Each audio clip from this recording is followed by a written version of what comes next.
The moment you see a simple fruit matching game climb past 100,000 downloads on Google Play, you expect harmless fun.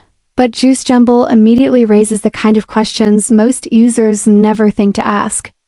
At first glance, it looks like another casual match 3 puzzle, yet everything behind the scenes feels far more complicated than gameplay.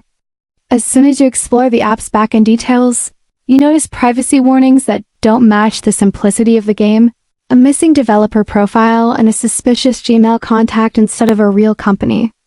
Even more alarming is a 403 error website that should provide transparency but doesn't load at all. While ads promote Juice Jumble as just a fun game, its data collection practices tell a different story, with 6 categories of information being harvested, including items that have nothing to do with a puzzle app. The privacy policy quietly lists personal info, location data, and device identifiers, and users report that the app does not offer meaningful ways to opt out or delete collected data. These patterns line up closely with known ad stacking and data farming schemes where simple games run hidden advertising layers in the background and profit from user tracking instead of gameplay. Complaints online mention intrusive ads, battery drain, and a sense that the app serves more as a data extraction tool than a game. It is not that Juice Jumble is an obvious scam, nor is it a shining example of legitimate development.